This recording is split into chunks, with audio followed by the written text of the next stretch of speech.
What internal dynamics within the Kremlin and the Russian security establishment are shaping Moscow's current negotiation posture?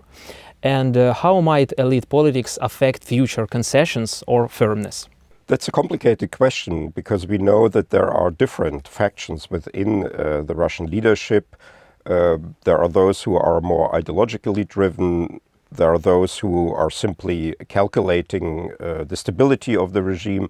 There's also an economic faction, which is perhaps the one which is most interested in a soon ceasefire because of the economic repercussions of the war.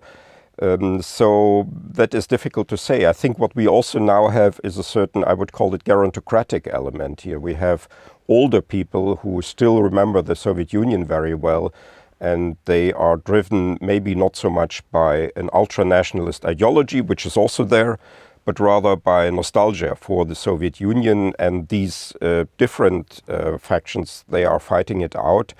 But at the end of the day, I think Putin is the sole decision maker. There was earlier speculation that there may be a wider circle of people to which, let's say, Nikolai Patrushev also belongs, but Patrushev has been just demoted, and he's not any longer the secretary of the Security Council of Russia. So it seems to be really an autocracy, self-rule by an autocrat, by a dictator.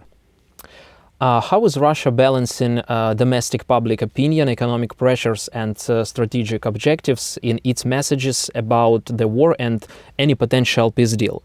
I mean, what signals should Western observers watch for? I think the Kremlin is here under more pressure than we see, or at least more than the Kremlin reveals and portrays in its sort of outer image. So what we, for instance, do know is that there has been no general mobilization so far in Russia, which is quite remarkable, and that is obviously linked to the fact that this war is, in its execution at least, not in its conduct, but it's in its consequences for the ordinary people, not popular, that people don't want to go to the war, to fight the war for ideological reasons. They go there, some go for ideological reasons, but many go for money.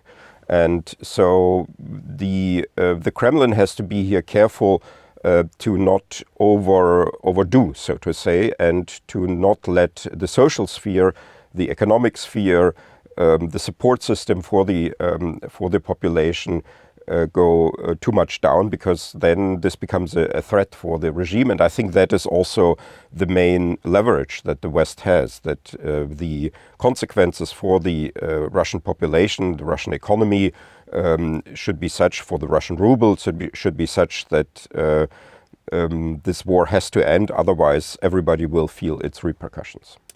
To what extent do you assess that Russia's strategic goals have shifted since the onset of the conflict, and what would constitute a credible reversal or clarification of those goals on the diplomatic track?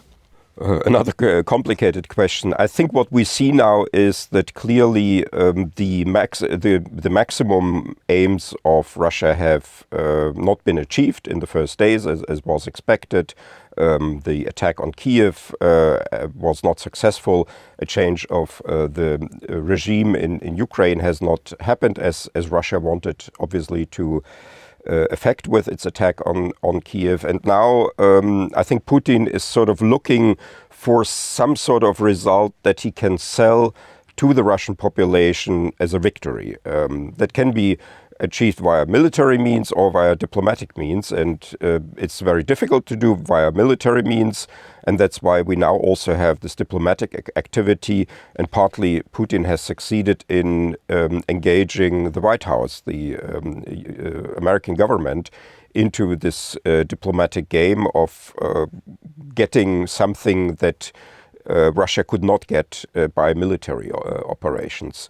When the diplomacy then becomes different, and indeed we see signs that Putin may be forced to go for a smaller victory, so to say, then this will be the sign that the internal pressure is such that he cannot hope anymore for, or the preferences will have changed to the degree that he wants to end the war because the economic pressures are too much.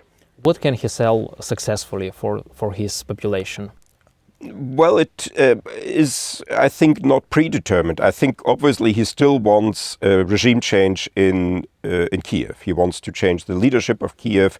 He wants to control more territory. There's also now the problem that the Russian constitution defines for mainland oblasts, none of which is fully controlled by Russia as parts of the Russian Federation. So I think the goal, maximum goal, and I think Russia will continue trying to achieve this, would be a change of the leadership in Kiev.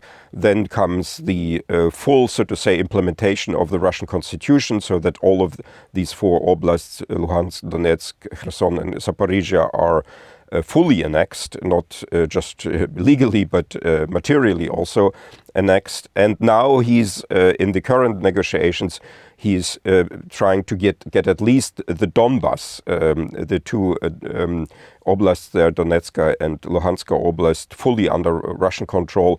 And then this would be a sort of consolation prize that perhaps many Russians would accept.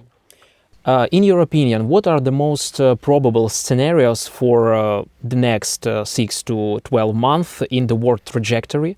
And how would each scenario influence their negotiation dynamics and the risk calculus for Washington, Moscow and Kiev? My prediction is not particularly original. I think we will simply see more of the same. And maybe there may be some minor territorial goals. There may be some sort of movement of the front line in either direction, either to the advantage of Ukraine or to the advantage of Russia. But currently it doesn't look like there will be a major breakthrough from either side. And a lot will depend how the Americans and the Europeans get their act together, and how so to say, the different forces within Europe and also within the US will then align towards Ukraine.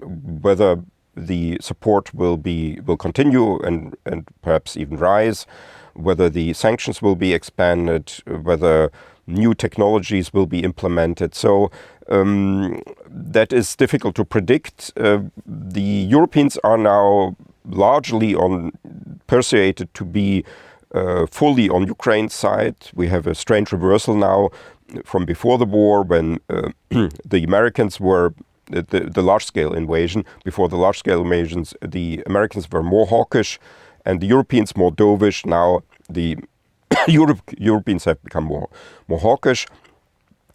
But in America, we have now a problem with Trump and his administration, especially with Vice President Vance. But my hope is that the American public opinion will eventually drive also the US to take a more supportive stance than currently.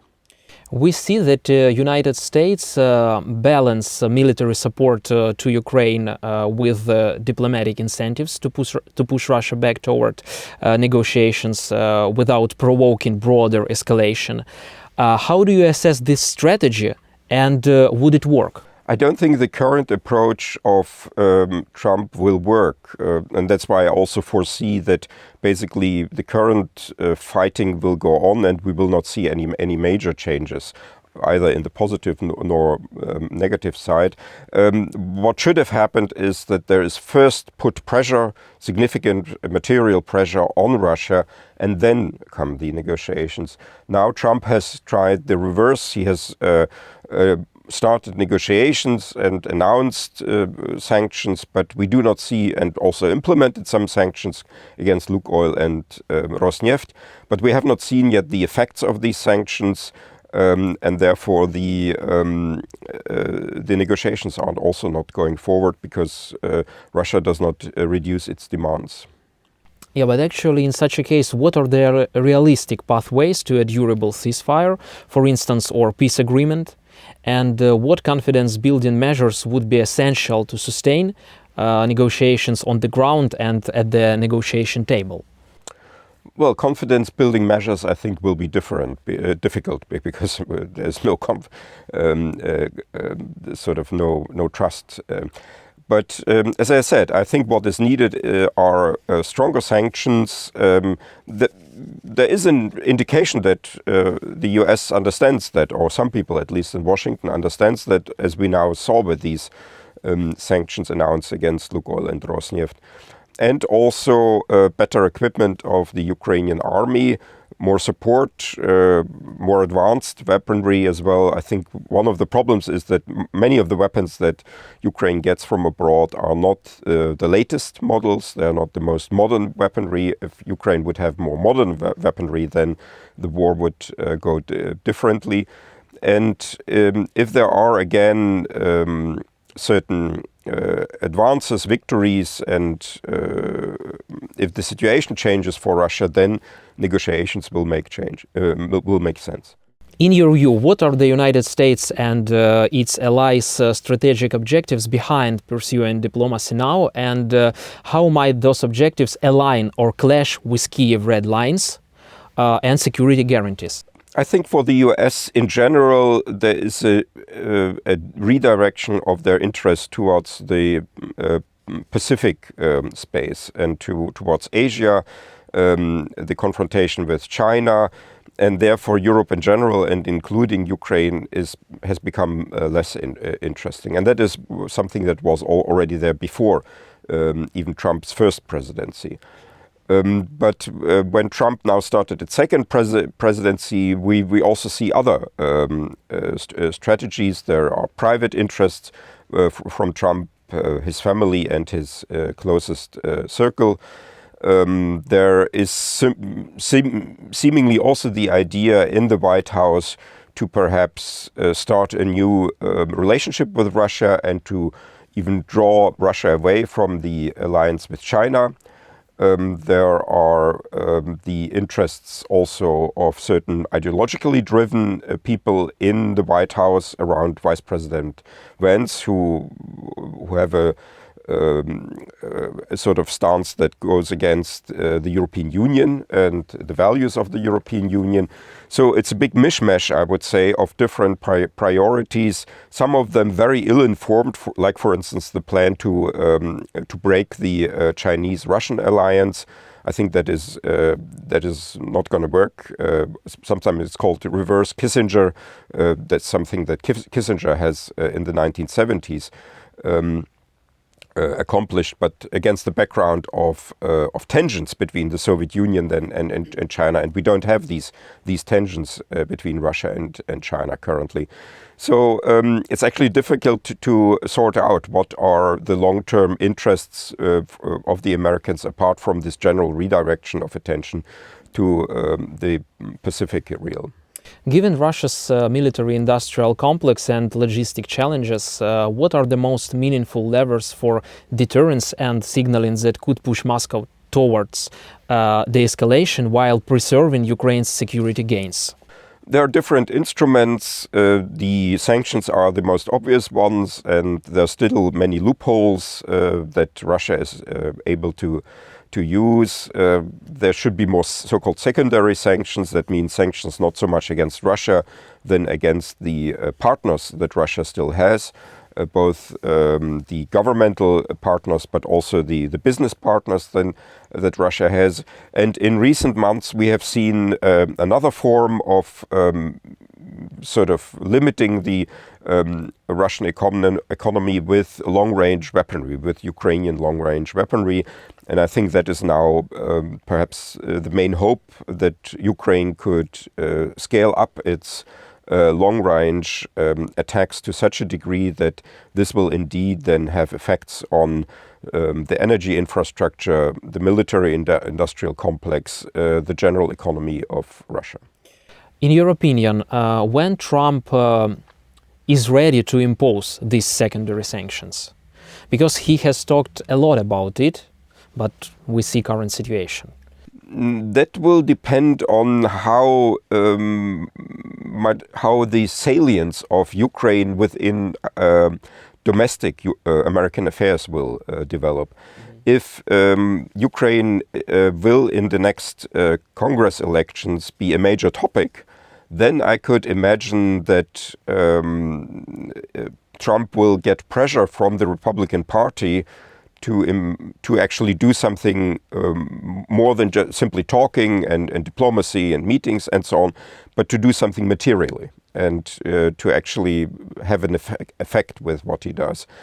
That could then perhaps be indeed the road towards a sensible ceasefire if Trump, under the pressure of his party, against the background of elections, he has to provide something that he can present to the American public that, as I said, is pro-Ukrainian.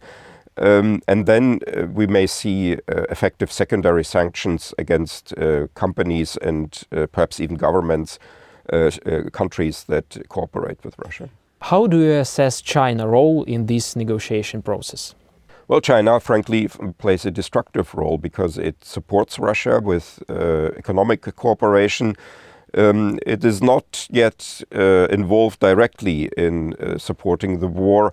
It does, as far as I know at least, it does not provide weaponry or soldiers. Also diplomatically, it behaves cautiously. It does not fully support Russia, let's say, in the United Nations. But de facto, the situation is such that without China's economic help, Russia would not be able to conduct this war. I mean, what is profitable way for China and also actually for India and the Middle East to shape this peace deal? How they influence it? I think there may be a general interest in peace because there are many risks that even for countries like China and India are related to this war. For instance, what that could mean for the proliferation of weapons of mass destruction if Russia gains some sort of victory, or if Ukraine suffers even more from this war, and if then other countries take the lesson that they have to get nuclear weapons or chemical or biological weapons that would put India and China as nuclear weapon states in a less advantageous position. But on the other hand, both China and India clearly benefit from this war. They have a lot of trade with Russia that is beneficial for them. So I'm not even quite sure that they want a soon end to this war. They speak a lot of peace, both China and Russia, Xi and Modi, and they have these meetings but then they have these meetings with Putin, and they are very supportive. All these handshakes and the whole body language of both Xi and Modi is such that they respect Putin. They present him as their friend, and that is, of course, very bad for the war because it simply strengthens Putin's position and therefore prolongs the war. And exactly that lets me think that so far, at least, both countries are interested in a prolongation of the war. But on the other hand, I think neither of them is interested in a larger escalation because that would then become perhaps also a problem for them. To hold status quo is the best options for these countries, yeah? Yeah, because they make a lot of deals with Russia in this situation. If the US and Europe would be more forward-leaning in sanctioning Chinese and Indian and other companies, then perhaps the calculus would change. But currently, I think they, at the end of the day, they make money out of it. And that's, I guess, for them, the most important part. Thank you very much for this interview. Thanks for having me.